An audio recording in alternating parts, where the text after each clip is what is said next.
C കാറ്റിൻ്റെ ഈ പുതിയ എപ്പിസോഡിലേക്ക് ഏവർക്കും ഹൃദ്യമായ സ്വാഗതം. സാർവത്രിക സഭയുടെ മതബോധന ഗ്രന്ഥത്തെക്കുറിച്ച് ആഴത്തിൽ പഠിക്കുന്നതിന് വേണ്ടി തലശ്ശേരി അതിരൂപതയും ശാലൂൺ ടിവിയും ചേർന്ന് നടത്തുന്ന പ്രോഗ്രാമാണ് സി കാറ്റ്. ഈ പ്രോഗ്രാമിൽ ക്ലാസുകൾ നയിക്കുന്നതിനും നമ്മുടെ ചോദ്യങ്ങൾക്ക് ഉത്തരം നൽകുന്നതിനുമായി ഇവിടെ എത്തിച്ചേർന്നിരിക്കുന്നത് തലശ്ശേരി അതിരൂപതയുടെ സഹായമെത്രാനും ഭാരത കത്തോലിക്ക മെത്രാൻ സമിതിയുടെ ദൈവശാസ്ത്ര കമ്മീഷൻ അംഗവുമായ മാർ ജോസഫ് പാംബ്ലാനി പിതാവാണ്. പിതാവിനെ ഏറ്റവും സ്നേഹത്തോടുകൂടെ ഈ പ്രോഗ്രാമിലേക്ക് സ്വാഗതം ചെയ്യുന്നു. അതോടൊപ്പം തന്നെ ഇന്ന് ഈ ക്ലാസ്സിൽ പങ്കെടുക്കുന്നതിനും തങ്ങളുടെ സംശയങ്ങളും ചോദ്യങ്ങളും ഉന്നയിക്കുന്നതിനുമായി ഇവിടെ എത്തിച്ചേർന്നിരിക്കുന്നത് തലശ്ശേരി അതിരൂപതയിലെ തോമാപുരം സെൻറ് തോമസ് ഫൊറോന ദേവാലയത്തിലെ മതാധ്യാപകരാണ്. അധ്യാപകരെയും ഏറ്റവും സ്നേഹത്തോടുകൂടെ സ്വാഗതം ചെയ്യുന്നു. ഈ എപ്പിസോഡിൽ കഴിഞ്ഞ എപ്പിസോഡിന് തുടർച്ചയെന്നോണം പൗരോഹിത്യം എന്ന വിഷയത്തെക്കുറിച്ചാണ് നമ്മൾ ചർച്ച ചെയ്യുന്നത്. ഈ കുദാശയെക്കുറിച്ച് കൂടുതൽ പഠിക്കുന്നതിനും നമ്മുടെ സംശയങ്ങൾ ദൂരീകരിക്കുന്നതിനുമായി നമുക്ക് പരിശ്രമിക്കാം.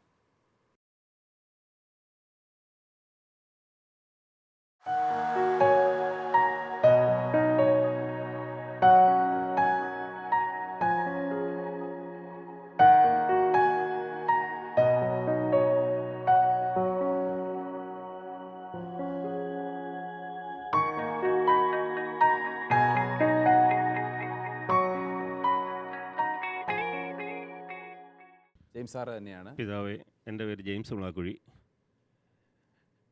ഈ 20-ാം നൂറ്റാണ്ട് സ്ത്രീയുടെയും പുരുഷൻ്റെയും ആയിരുന്നെങ്കിൽ 21-ാം നൂറ്റാണ്ട് സ്ത്രീയുടെയും പുരുഷൻ്റേതും അതോടൊപ്പം തന്നെ ട്രാൻസ്ജെൻഡേഴ്സിൻ്റെയും കൂടിയാണ് എന്ന് നമ്മൾ ഇന്ന് മനസ്സിലാക്കുന്നു. അതിനെക്കുറിച്ചുള്ള ഏക ചർച്ചകളും അംഗീകാരവും ഇപ്പോൾ പൊതുസമൂഹത്തിൽ വന്നുകൊണ്ടിരിക്കുകയാണ്. നമ്മൾ ഉൽപ്പത്തി പുസ്തകം 1-ാം അധ്യായത്തിൽ 27-ാം വാക്യത്തിൽ നമ്മൾ കാണുന്നുണ്ട്, ദൈവം മനുഷ്യനെ തൻ്റെ രൂപത്തിലും സാദൃശ്യത്തിലും സൃഷ്ടിച്ചു, അതോടൊപ്പം തന്നെ സ്ത്രീയും പുരുഷനുമായി സൃഷ്ടിച്ചു എന്നും. തുടർന്ന് ഉൽപ്പത്തി 2-ാം അധ്യായത്തിൽ 18-ാം വാക്യത്തിൽ നമ്മൾ കാണുന്നു, അവൻ ഏകനായിരിക്കുന്നതെന്നല്ല, അവന് അനുരൂപമായ ഇണയെ തിരഞ്ഞെടുത്ത് കൊടുത്തു എന്നും പറഞ്ഞു. വീണ്ടും ഉൽപ്പത്തി പുസ്തകം 1:31 തൻ്റെ സൃഷ്ടികളെല്ലാം മനോഹരമായിരിക്കുന്നു എന്നും ദൈവം കണ്ടതായി നമ്മൾ കാണുന്നുണ്ട്. വീണ്ടും സങ്കീർത്തനങ്ങൾ കാണുന്നുണ്ട്. മത്തായിയുടെ സുവിശേഷം 19-ാം അധ്യായത്തിൽ 4-ാം വാക്യത്തിൽ ഇതിന് ഉപോദ്ബലകങ്ങളായ സൃഷ്ടിയെക്കുറിച്ച് പറയുന്നുണ്ട്. വീണ്ടും മത്തായിയുടെ സുവിശേഷം തന്നെ 12-ാം വാക്യത്തിൽ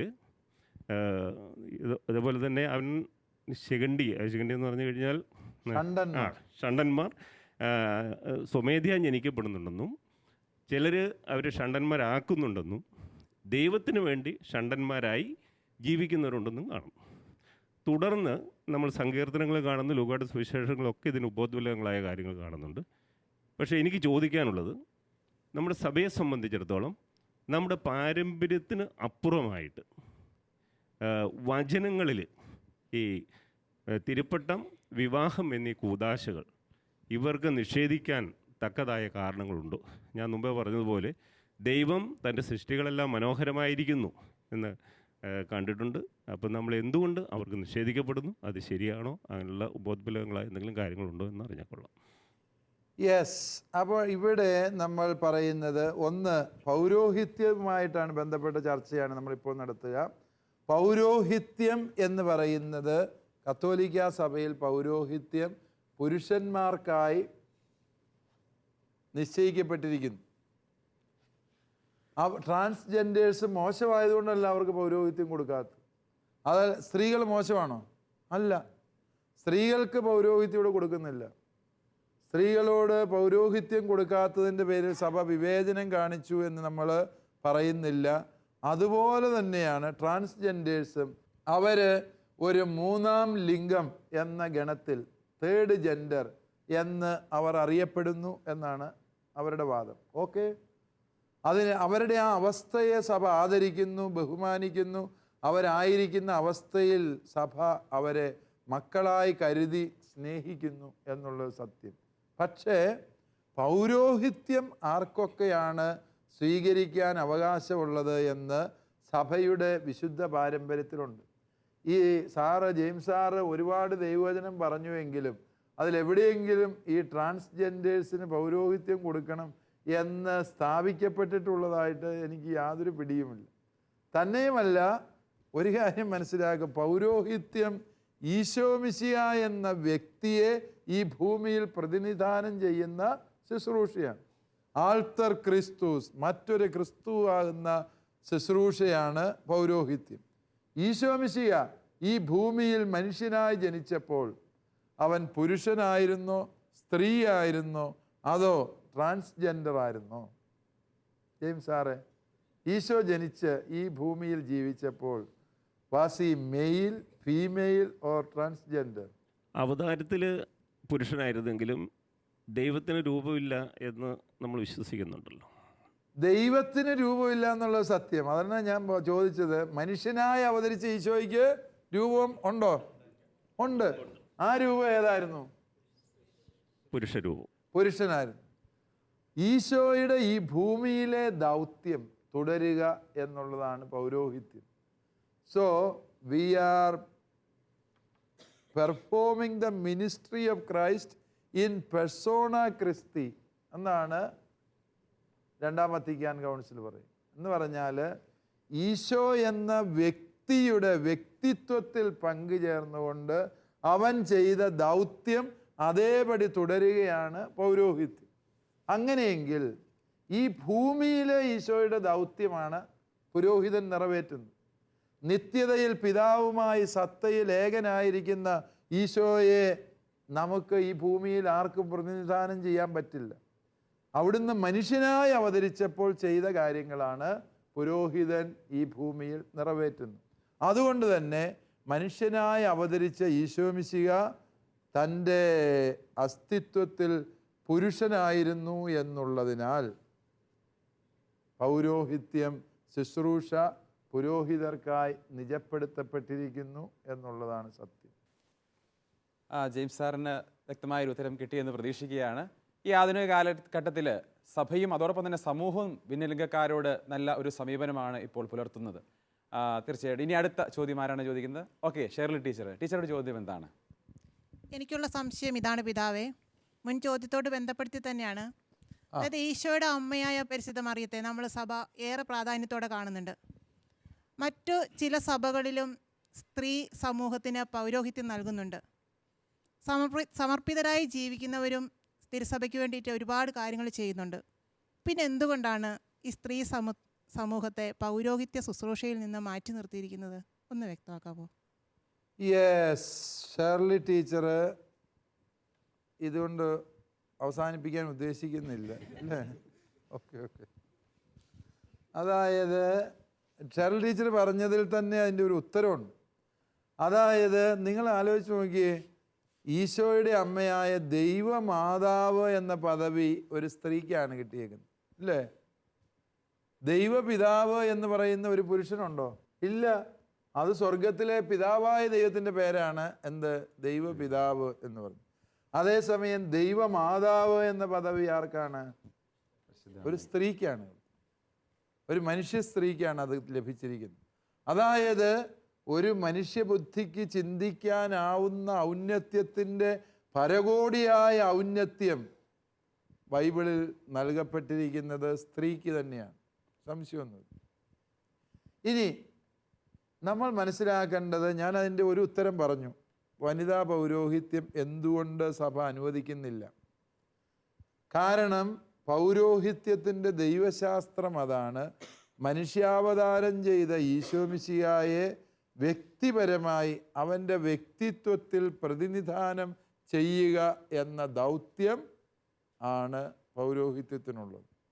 മനുഷ്യാവതാരം ചെയ്ത ഈശോ മിശിഹ പുരുഷനായിരുന്നു എന്ന് ജെയിംസ് സാറ് തന്നെ സാക്ഷ്യപ്പെടുത്തുകയുണ്ട്. സാറ് സാക്ഷ്യപ്പെടുത്തിയില്ലേലും മനുഷ്യാവതാരം ചെയ്ത ഈശോ പുരുഷനായിരുന്നു. ഇനി ഈശോ മിശിഹ പൗരോഹിത്യം നൽകാനായി തിരഞ്ഞെടുത്ത 12 അപ്പസ്തോലന്മാർ അവരെല്ലാവരും ആരാണ്? പുരുഷനാണ്, സംശയമൊന്നുമില്ല. എന്നാൽ ചേട്ടത്തിമാരെ നാട്ടിൽ കിട്ടാനില്ലാഞ്ഞിട്ടാണോ? പല ചേട്ടത്തിമാരോടും ഈശോയുടെ ഒപ്പം ഉണ്ടായിരുന്നു. മഗ്ദലനാകാരി മറിയം, കൂസായുടെ ഭാര്യ സലോമി, അതുപോലെ തന്നെ മറ്റേ മറിയം, മർത്ത, ഇങ്ങനെ കുറേ ചേട്ടത്തിമാർ ഈശോയുടെ ഒപ്പം പുറകെ ഉണ്ടായിരുന്നു. പക്ഷേ അവരെ ആരെയും ഈശോ വൈദികരാക്കിയില്ല എന്നുള്ളത് സത്യം. മറിച്ച് ഈശോ പൗരോഹിത്യം ഈ ഒരു കാര്യത്തിന് വേണ്ടി നിയോഗിച്ചുവെങ്കിൽ ഈശോ അതിലെന്തോ വിഭാവനം ചെയ്യുന്നുണ്ട്. താനെന്ന വ്യക്തിയെ ഈ ഭൂമിയിൽ പ്രതിനിധാനം ചെയ്യുക എന്നുള്ളത് ആ ഒരു ശുശ്രൂഷ ചെയ്യാൻ ഈശോ അപ്രകാരം 12 പേരെ തിരഞ്ഞെടുത്തു. ഇനി പലരും പറയാറുണ്ട്, അന്ധകാലത്ത് സ്ത്രീകളെ ബഹുമാനിക്കുന്ന പതിവില്ലായിരുന്നു, അന്ധകാലത്ത് സ്ത്രീകളെ കൊണ്ടൊന്നിനും കൊള്ളിയലായിരുന്നു, അതുകൊണ്ടാണ് ഈശോ അവരെ എടുക്കാതിരുന്നത്. ഇന്ന് സ്ത്രീകൾക്ക് ഇത്രയും മുൻഗണന ലഭിക്കുന്ന കാലത്ത് സ്ത്രീകളെ പരിഗണിച്ചുകൂടെ എന്ന് ചോദിക്കുന്നവരുണ്ട്. പക്ഷെ നിങ്ങൾ മനസ്സിലാക്കുക, ഈശോ മിശിഹ ഒരിക്കലും ആ കാലഘട്ടത്തിൻ്റെ ചിന്തയെ അതേപടി അനുധാവനം ചെയ്തൊരു വ്യക്തിയായിരുന്നില്ല. അവൻ നിലവിലുള്ള സംസ്കാരത്തിൻ്റെ കുറവിനെ തിരുത്തി ഒരു പ്രതിസംസ്കാരം, ഒരു കൗണ്ടർ കൾച്ചർ രൂപപ്പെടുത്തിയ വ്യക്തിയായിരുന്നു. ഉദാഹരണം പറഞ്ഞാൽ, പഴയ നിയമത്തിൽ അല്ലെങ്കിൽ ഈശോയുടെ കാലത്ത് സ്ത്രീയുടെ സാക്ഷ്യം ആരും വിശ്വസിക്കരുത് എന്ന്, പെണ്ണുങ്ങൾ കോടതിയിൽ സാക്ഷ്യം പറയാൻ പാടില്ലെന്ന നിയമമുണ്ടായിരുന്നു. ഒരു യഹൂദ മിഷ്ന പറയുന്നത് പെണ്ണുങ്ങളുടെ സാക്ഷ്യം പറച്ചിലും കോടതിക്ക് പുറത്തുള്ള നായ്ക്കളുടെ കരച്ചിലും തുല്യ വിലയുള്ളതാണ്. എന്നെ തല്ലരുത്, യഹൂദ മിഷ്ന. അത് അത്രയും സ്ത്രീയെ ആക്ഷേപിക്കുകയാണ്. സ്ത്രീയുടെ സാക്ഷ്യത്തിന് ഒരു വിലയില്ല എന്നാണ് അവർ പറഞ്ഞിരുന്നത്. പക്ഷെ ഈശോ എന്നാ ചെയ്തത്?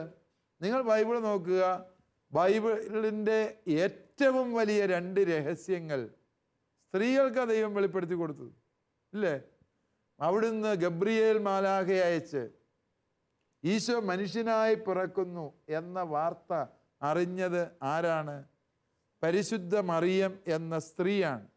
ഈ ഭൂമിയിലെ സകല മനുഷ്യരും വിശ്വസിക്കേണ്ടത് ആരെയാണ്? ആ സ്ത്രീയുടെ വാക്കിനെ അല്ലേ? ഗബ്രിയേൽ മാലാഖ ഈ ദൂത് പറയുമ്പോൾ ചുറ്റുവട്ടത്ത് ഒരു ഒറ്റ പുരുഷനെ നിർത്തിയില്ല. ബോധപൂർവം ഒരു പെണ്ണിൻ്റെ വാക്ക് വിശ്വസിച്ചാണ് രക്ഷാചരിത്രം ആരംഭിക്കേണ്ടത് എന്ന് ദൈവം തീരുമാനിച്ചു. ഇനി രണ്ടാമത്തെ വലിയ രഹസ്യം ഈശോ ഉത്ഥാനം ചെയ്തു എന്നുള്ളു. അത് ഈശോ ആരോടാ പറഞ്ഞത്? മഗ്ദലനാകാരി മറിയത്തോട്. സ്ത്രീകളോട് പറഞ്ഞാൽ കാട്ടുതീ പോലെ പരന്നോളും എന്നതുകൊണ്ട് പറഞ്ഞതെന്നാണ് ചില ശത്രുക്കൾ പറയുന്നത്. അതല്ല, സ്ത്രീയോട് പറഞ്ഞാൽ അത് യഹൂദരാരും ആ സാക്ഷ്യം വിശ്വസിക്കുകയല്ല. പക്ഷേ ഈ ലോകം മുഴുവനും സ്ത്രീയുടെ വാക്കിനെ വിശ്വസിക്കണമെന്ന് ചിന്തിച്ച് ആ രഹസ്യം ഒരു സ്ത്രീക്ക് വെളിപ്പെടുത്തിയതാണ് ഈശോ മിശിഹ. അതുകൊണ്ട് നിലവിലുണ്ടായിരുന്ന സംസ്കാരത്തിൻ്റെ അപജയങ്ങളെ അതേപടി അനുധാവനം ചെയ്ത ഒരു നേതാവായിരുന്നില്ല ഈശോ മിശിഹ. ആ സംസ്കാരത്തെ കാലോചിതമായി തിരുത്താനും സ്ത്രീകൾക്ക് തുല്യ പദവി നൽകാനും എപ്പോഴും പ്രാധാന്യം കാണിച്ചിരുന്ന ഈശോ മിശിഹ. അവിടുന്ന് പുരുഷന്മാരെ സുഖപ്പെടുത്തുന്നതോടൊപ്പം സ്ത്രീകളെ സുഖപ്പെടുത്തും. സ്ത്രീയുടെ വേദനയെയും കണ്ണുനീരിനെയും ഒരുപക്ഷെ ഇത്രമേൽ ആഴത്തിൽ മനസ്സിലാക്കിയ മറ്റാരെങ്കിലും ഉണ്ടായിരുന്നോ എന്ന് സംശയമാണ് അല്ലേ? നായിമിലെ ഒരു വിധവ മകൻ നഷ്ടപ്പെട്ട് കരഞ്ഞപ്പോൾ ഈശോ അവിടെ നിന്നു, അവളുടെ കണ്ണുനീർ തുടച്ചു, മകനെ എഴുന്നേൽപ്പിച്ചു വിട്ടു.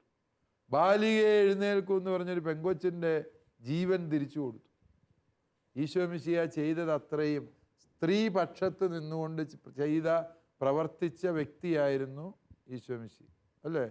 സ്ത്രീകളെ ആക്ഷേപിക്കാൻ ഈശോ ആരെയും അനുവദിച്ചിരുന്നുമില്ല എന്നതാണ് സത്യം. ഇതൊക്കെ ആയിട്ടും ഈശോ സ്ത്രീക്ക് പൗരോഹിത്യത്തിലേക്ക് പ്രവേശനം കൊടുത്തില്ല. എന്തുകൊണ്ട് എന്ന് ചോദിച്ചാൽ ഈശോ മിശിഹായെ ശുശ്രൂഷിക്കാൻ പല വഴികളുണ്ട്. ഈ സ്ത്രീകൾ ഗലീലി മുതൽ കാൽവരി വരെ ഈശോയെ ശുശ്രൂഷിച്ചു നടന്ന സ്ത്രീകളുണ്ട്. പൗരോഹിത്യം അവർക്ക് നിർബന്ധമുള്ള കാര്യമല്ല.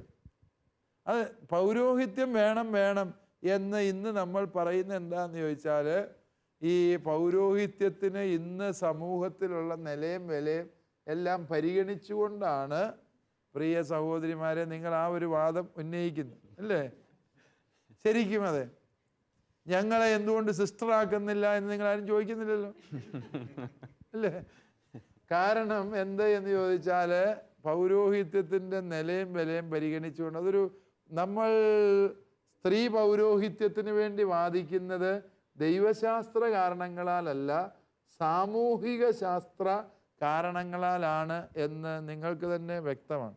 ഇനി നമ്മൾ മനസ്സിലാക്കുക, ഒരു വിശ്വാസിയുടെ ഏറ്റവും വലിയ മഹത്വം എന്ന് പറയുന്നത് അച്ഛനാകുന്നതോ മെത്രാനാകുന്നതോ ഒന്നുമല്ല.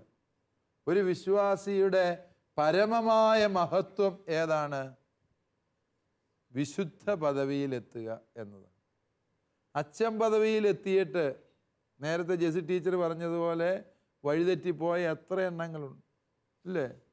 അതുകൊണ്ട് അച്ഛൻ പദവിയിലെത്തിയത് കൊണ്ട് എന്തേലും ആയോ? ഒന്നും ആയിട്ടില്ല. അച്ഛൻ്റെ കാര്യവും പോക്കാകാനുള്ള എല്ലാ സാധ്യതയുണ്ട്. മെത്രാൻ പദവിയിലെത്തിയാൽ എന്തെങ്കിലുമൊക്കെ ഉറച്ചോ എന്ന് ചോദിച്ചാൽ ഒന്നും പറയാറായിട്ടില്ല എന്നുള്ളതാണ് സത്യം. ആരുടെയും കാര്യം ഒന്നും ഉറപ്പുള്ളതല്ല. ഉറപ്പുള്ള ഒരേ ഒരു പദവിയെ സഭയിലുള്ളൂ. അതേതാണ്? വിശുദ്ധ പദവി. ആ വിശുദ്ധ പദവി സ്ത്രീകൾക്ക് നിഷേധിച്ചിട്ടുണ്ടായിരുന്നെങ്കിൽ നമുക്ക് പറയാമായിരുന്നു സ്ത്രീകളോട് വിവേചനം കാണിച്ചു എന്ന്. വിശുദ്ധ പദവിയിൽ പുരുഷന്മാരെക്കാളും കൂടുതൽ സ്ത്രീകളാണ്. നിങ്ങൾ കേരളത്തിലെ തന്നെ ചരിത്രം എടുത്ത് നോക്കും. മിക്കവാറും പെണ്ണുങ്ങളെല്ലാം സ്വർഗത്തിൽ കയറുന്ന ലക്ഷണമാണ് അല്ലേ? ഇപ്പൊ തന്നെ എത്ര പേരുണ്ട്? അൽഫോൻസാമ്മ, പിന്നെ എവുപ്രാസ്യാമ്മ, മറിയം ത്രേസ്യ, നമ്മുടെ റാണി മരിയാമ്മ രക്തസാക്ഷിയായി. വിശുദ്ധയായതോ ഒരാളൂടെ ഇന്ത്യയിൽ നിന്നുണ്ട്. ആരാ? Mother Teresa. ഓ, ആണുങ്ങളായിട്ട് വിശുദ്ധ പദവിയിലെത്തിയത് മരുന്നിന് ഒരെണ്ണം അല്ലേ? ആരാണ്? ചാവറപ്പിതാവ്. കുഞ്ഞച്ചനൊക്കെ വരുന്നതേ ഉള്ളൂ. വാഴ്ത്തപ്പെട്ടതാണ്, ബാക്കിയെല്ലാം വീഴ്ത്തപ്പെട്ടതാണ്. പക്ഷേ നിങ്ങൾ ചിന്തിച്ചു നോക്കുക പ്രിയപ്പെട്ടവരെ, സ്ത്രീകൾക്ക് വിശുദ്ധ പദവിയിൽ ആഗോള സഭയിലെ വിശുദ്ധരുടെ എണ്ണം എടുത്താലും കൂടുതലും ചേട്ടത്തിമാരാണ്. കാരണം എന്താണെന്ന് ചോദിച്ചാൽ അവർ വിശുദ്ധമായ ജീവിതം നയിക്കുന്നു, ഈശോയെ കൂടുതൽ അനുകരിക്കുന്നു. ഈശോയോട് അടുത്ത് ജീവിക്കാൻ പൗരോഹിത്യം വേണം എന്നൊരു നിർബന്ധവും ഇല്ല. മറിച്ച് വിശുദ്ധ പദവിയിലെത്തുക എന്നുള്ളതാണ് സഭയിലെ ഏറ്റവും പരമമായ സ്ഥാനം. ആ സ്ഥാനം സ്ത്രീകൾക്ക് ഒരു വിവേചനവുമില്ലാതെ തിരുസഭ നൽകുന്നു എന്നുള്ളതിനാൽ വനിതാ പൗരോഹിത്യത്തെക്കുറിച്ചുള്ള കാഴ്ചപ്പാടുകൾ സഭ ദൈവവചനത്തിൻ്റെയും വിശുദ്ധ പാരമ്പര്യങ്ങളുടെയും വെളിച്ചത്തിൽ അനുവദിക്കുന്നില്ല എന്നുള്ളതാണ് സത്യം. പിതാവിൻ്റെ വാക്കുകളിൽ നിന്ന് നമുക്ക് ഈശോ സ്ത്രീകൾക്ക് കൊടുത്ത വലിയ സ്ഥാനത്തെക്കുറിച്ചും അതോടൊപ്പം തന്നെ ഇന്ന് സഭയിൽ എത്രമാത്രം ഉന്നതിയിലേക്ക് സ്ത്രീകൾ വന്നിരിക്കുന്നു എന്നതിനെക്കുറിച്ചുള്ള നല്ല അറിവ് ലഭിച്ചു. തീർച്ചയായിട്ടും അത് ശുഭപ്രതീക്ഷയ്ക്കുള്ള വക തന്നെയാണ്. ഇനി അടുത്ത ചോദ്യം ആരാണ് ചോദിക്കുന്നത്? ഓക്കെ, സിജോം സാറാണ്. സാറിൻ്റെ ചോദ്യം എന്താണ്? പിതാവേ, എനിക്ക് ചോദിക്കാനുള്ളത്, വിവാഹം എന്ന കൂദാശ സ്വീകരിച്ച കത്തോലിക്കർ അവരുടെ സാമൂഹികവും കുടുംബപരമായിട്ടുള്ള എല്ലാ ഉത്തരവാദിത്തങ്ങളും നിറവേറ്റിയതിന് ശേഷം പുരോഹിത വൃത്തിയിലേക്ക് കടന്നു വന്നിട്ടുള്ളതായിട്ട് കേട്ടിട്ടുണ്ട്. അപ്പോൾ ഇത്തരത്തിൽ ഉള്ള ഒരു നിലപാടിൽ സഭയുടെ ഔദ്യോഗികമായ കാഴ്ചപ്പാട് എന്താണ് എന്നാണ്? സിജോ സാറിന് ഒരു നോട്ടം ഉണ്ടോ? തൽക്കാലമില്ല. വീട്ടുകാരെത്തി സമ്മതിക്കുമോ? സമ്മതിക്കായികയില്ല. യെസ്, അതായത് നമ്മൾ പറഞ്ഞത് ഇവരുടെ ചോദ്യം ഇതാണ്. ഈ സഭയിൽ ചിലയിടത്ത് ഇങ്ങനെ മറ്റുള്ളവർ വിവാഹ ജീവിതത്തിൽ നിശ്ചിത കാലം ജീവിച്ച ശേഷം പൗരോഹിത്യം സ്വീകരിച്ചതായിട്ടൊക്കെ കേട്ടിട്ടുണ്ട്. അതിന് ജീവിത പങ്കാളി ജീവിച്ചിരിക്കാൻ പാടില്ല. അതിനെ തട്ടിയിട്ട് വന്നാൽ സ്വീകരിക്കുകയല്ല. മറിച്ച് അതായത് വിവാഹ ഉടമ്പടി നിലനിൽക്കാൻ പാടില്ല. വിവാഹ ഉടമ്പടി നിലനിൽക്കാതിരിക്കുന്ന ഒരേ ഒരു കാരണമേ ഉള്ളൂ. ഏതാണ്? മരണം മൂലം ജീവിത പങ്കാളി വേർപിരിഞ്ഞ് ഇല്ലാതായി എങ്കിൽ വിവാഹ ഉടമ്പടി നിലനിൽക്കുന്നില്ല. പക്ഷെ അപ്പോഴും വേറെ ചില ബാധ്യതകളൂടെ ഉണ്ട്. മക്കൾ ആ ബന്ധത്തിലുണ്ട് എങ്കിൽ എല്ലാ മക്കളും രേഖാമൂലം എഴുതി സമർപ്പിക്കണം. ഇത് ഞാൻ അങ്ങ് എടുത്തോ, കുഴപ്പമില്ല, ഈ അപ്പൻ പൗരോഹിത്യം സ്വീകരിച്ച് സഭയിൽ ശുശ്രൂഷ ചെയ്യുന്നതിൽ ഞങ്ങൾക്ക് യാതൊരു എതിരുമില്ല, ഞങ്ങളുടെ എല്ലാ കാര്യങ്ങളും അപ്പൻ ഉത്തരവാദിത്വത്തോടെ നിറവേറ്റി ഞങ്ങളുടെ എല്ലാം അപ്പൻ ഒരു ബാധ്യതയുമില്ലാതെ പരിഹരിച്ചിട്ടുണ്ട് എന്ന് അവർ സമ്മതിക്കും. അത് കഴിഞ്ഞ് ഏതെങ്കിലും ഒരു മെത്രാണിച്ചൻ ഇങ്ങനൊരു വ്യക്തിയെ പൗരോഹിത്യത്തിലേക്ക് സ്വീകരിക്കാൻ സന്നദ്ധനാകണം. ഇത്രയും വ്യവസ്ഥകൾ ഒത്തുകിട്ടിയാൽ നിങ്ങൾക്ക് പറ്റും. അതുപോലെ തന്നെ ശുശ്രൂഷ പൗരോഹിത്യം നിറവേറ്റാനുള്ള ആരോഗ്യം, കായികക്ഷമത, കൈകാലുകളുടെ ക്ഷമത, കാലിനൊക്കെ ഒരു മരപ്പ, എഴുന്നേക്കാൻ പാടാണ് എന്നൊക്കെ പറഞ്ഞാൽ പട്ടം കൊടുക്കാൻ പറ്റിയല്ല. കാരണം എന്താ, മരച്ചുകൊണ്ടിരുന്നാൽ പോരാ, ഇത് എഴുന്നേറ്റ് നിന്ന് കുർബാനയൊക്കെ ചെല്ലണം അല്ലേ. അതുപോലെ തന്നെ ഇതിങ്ങനെ സ്വീകരിക്കാൻ തീരുമാനിച്ചു കഴിഞ്ഞാൽ ഒരു 70-ാം വയസ്സിൽ ഇങ്ങനെ സ്വീകരിക്കാൻ തീരുമാനിച്ചു എന്ന് വിചാരിച്ച്, ഭാര്യയൊക്കെ മരിച്ച് പിള്ളേരൊക്കെ ഒരു വഴിക്കായി 70 വയസ്സുമായി സ്വീകരിക്കാൻ അന്നും ഈ പൗരോഹിത്യ പരിശീലനം അതേപടി ഉണ്ട്. ഒയ്യോ എന്നല്ലേ, ഈ 10 കൊല്ലം പോയി പരിശീലിക്കണം അന്നേരം. ആ പരിശീലനം കഴിയുമ്പോഴത്തേക്കും മിക്കവാറും കാര്യത്തിനൊരു തീരുമാനമാകും. അതാണ് പലപ്പോഴും അതിനുള്ള തടസ്സം എന്നുകൂടി. കേരള സഭയിൽ വളരെ വിരളമായിട്ട് 1-2 കേസുകൾ മറ്റേ കേരള സഭയിൽ അങ്ങനെ വിരളമായി സംഭവിച്ചിട്ടുണ്ട്. 2 പേർക്കെങ്കിലും ഈ രീതിയിൽ ഈ കഴിഞ്ഞ ഒരു 10-15 കൊല്ലത്തിനുള്ളിൽ പൗരോഹിത്യം നൽകിയിട്ടുണ്ട് എന്നുള്ളത് സത്യമാണ്. തയ്യാറായിട്ട് മുന്നോട്ട് വരാത്തതുകൊണ്ടാണോ അങ്ങനെ സംഭവിക്കുന്നത് എന്നുള്ളത്? തയ്യാറായി മുന്നോട്ട് വരിക എന്ന് പറയുന്നത് ഇത് അത്രമേൽ എളുപ്പമുള്ളൊരു കാര്യമല്ല ഈ പൗരോഹിത്യ സ്വീകരണം. തന്നെയുമല്ല, ഈ പറഞ്ഞ വ്യവസ്ഥകളെല്ലാം ഒത്തുവരണമല്ലോ. പലപ്പോഴും പുരുഷന്മാർക്ക് സ്ത്രീകളെക്കാൾ ആയുസ് കുറവാണ് കേരളത്തിൽ അല്ലേ. അത് വെച്ച് നോക്കുമ്പോൾ തീരെ സാധ്യതയില്ല. ഇനി മറ്റു ചോദ്യങ്ങൾ ആരാണ് അടുത്ത ചോദ്യം ചോദിക്കുന്നത്? ഓക്കെ, വിനോദ് സാറാണ്. വിനോദ് സാറിൻ്റെ ചോദ്യം എന്താണ്? പിതാവേ, സാറ് ചോദിച്ചതിൻ്റെ ഏകദേശം ഒരു ബന്ധമുള്ളൊരു ചോദ്യമാണ്. വിവാഹം എന്ന് പറയുന്ന കൂദാശ റദ്ദ് ചെയ്യാൻ തിരുസഭയ്ക്ക് അധികാരമുണ്ട്. പക്ഷേ തിരുപ്പട്ടം എന്ന് പറയുന്ന കൂദാശ തിരിച്ചെടുക്കുവാൻ തിരുസഭയ്ക്ക് അധികാരമില്ല എന്ന് പറയുന്നു. അത് ശരിയാണോ, അല്ലെങ്കിൽ എന്തിൻ്റെ വിശദീകരണം?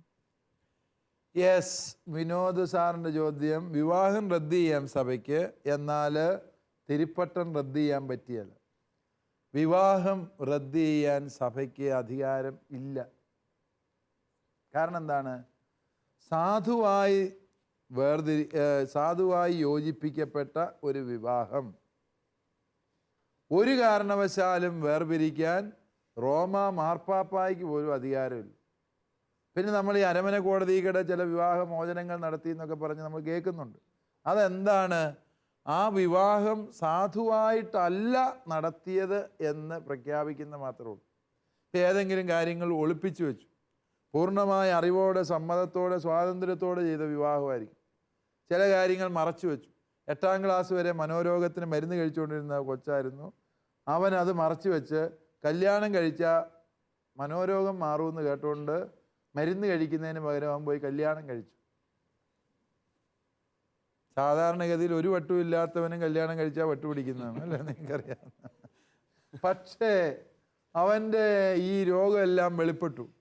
ഉടനെ ആ പെങ്കൊച്ചു കൊണ്ട് കേസ് കൊടുത്തു. ഇവൻ രോഗം മറച്ചു വെച്ചാണ് കല്യാണം നടത്തിയത് എന്ന് പറയുമ്പോൾ പൂർണ്ണമായ അറിവ് അവിടെ സംഭവിച്ചിട്ടില്ല. അതുകൊണ്ട് എന്ത് സംഭവിക്കുന്നു? ആ കല്യാണം സഭ വേർപിരിച്ചു കൊടുക്കും. അതായത് ആ കല്യാണം യഥാർത്ഥത്തിൽ നടന്നിട്ടില്ല എന്നാണ് സഭ പ്രഖ്യാപിക്കുക. സാധുവായി സംഭവിച്ച കല്യാണം അല്ല അത് എന്ന് പറയാൻ മാത്രമേ സഭയ്ക്ക് അവകാശമുള്ളൂ. അല്ലാതെ സാധുവായി നടന്ന് പൂർത്തീകരിക്കപ്പെട്ട ഒരു വിവാഹം ഒരിക്കലും വേർപിരിക്കാൻ സഭയ്ക്ക് അവകാശം ഇല്ല. അതുപോലെ തന്നെയാണ് പൗരോഹിത്യത്തെക്കുറിച്ച്. പൗരോഹിത്യവും ഇതുപോലൊരു കൂദാശയാണ്. ഇത് ദൈവം തിരഞ്ഞെടുത്ത് ദൈവം അഭിഷേകം ചെയ്ത് ദൈവം നിയോഗിച്ച ശുശ്രൂഷയാണ്. അത് ഇവന് ഇനി മുതൽ നീ അച്ഛനല്ല എന്ന് പറയാൻ സഭയ്ക്ക് അധികാരമില്ല. മറിച്ച് സഭ ചെയ്യുന്ന ഒരു കാര്യമുണ്ട്. പുരോഹിത ശുശ്രൂഷകൾ സമൂഹത്തിൽ ചെയ്യുന്നതിൽ നിന്ന് ആ വ്യക്തിയെ വിലക്കാം. മനസ്സിലാകുന്നു? ആ വ്യക്തിയെ വിലക്കാം. ഇനിമേൽ അച്ഛൻ പരസ്യമായി കുർബാനയെല്ലാം പാടില്ല, കുമ്പസാരിപ്പിക്കാൻ പാടില്ല, ഇനിമേൽ പുരോഹിത വേഷം ധരിച്ചുകൊണ്ട് നടക്കാൻ പാടില്ല, ഇങ്ങനെയൊക്കെയുള്ള നിബന്ധനകൾ കൊടുക്കാം. അതുപോലെ തന്നെ പുരോഹിത വ്രതങ്ങളിൽ നിന്നുള്ള ഒഴിവ് കൊടുക്കാം. ബ്രഹ്മചര്യ വ്രതം അദ്ദേഹം പാലിക്കാൻ ബാധ്യസ്ഥനാണ്. അദ്ദേഹത്തിന് പുരോഹിത വൃത്തി നിർത്തി വിവാഹം കഴിക്കണമെന്ന് ആഗ്രഹമുണ്ടെങ്കിൽ അത് അദ്ദേഹം റോമാ മാർപ്പാപ്പായ്ക്ക് എഴുതി കൊടുക്കണം. മാർപ്പാപ്പ അനുവദിക്കും. വിവാഹം കഴിക്കുന്നതിനായി ബ്രഹ്മചര്യ വ്രതത്തിൽ നിന്ന് താങ്കളെ ഇന്ന് മുതൽ ഒഴിവാക്കിയിരിക്കുന്നു. അങ്ങനെ ഒരു ഒഴിവാക്കൽ, അതിന് പറയുന്ന പേര് ഡിസ്പെൻസേഷൻ എന്നാണ്. ആ ഡിസ്പെൻസേഷൻ കിട്ടിക്കഴിഞ്ഞാൽ ഈ പട്ടം സ്വീകരിച്ച വ്യക്തിക്ക് പള്ളിയിൽ വെച്ച് കൂദാശപരമായി വിവാഹം ചെയ്യാൻ അനുവാദമുണ്ട്. പക്ഷെ അപ്പോഴും അദ്ദേഹം ആര് തന്നെയായിരിക്കും? വൈദികൻ തന്നെയാണ്. അതൊരിക്കലും മായാത്ത പൗരോഹിത്യത്തിൻ്റെ മുദ്ര ആ വ്യക്തിയിലുണ്ട് എന്നതാണ് സത്യം. പൗരോഹിത്യത്തെക്കുറിച്ചുള്ള ചർച്ചകൾ ഇവിടെ അവസാനിക്കുന്നില്ല. വീണ്ടും അടുത്ത എപ്പിസോഡിൽ കാണുന്നതുവരെ നന്ദി, നമസ്കാരം.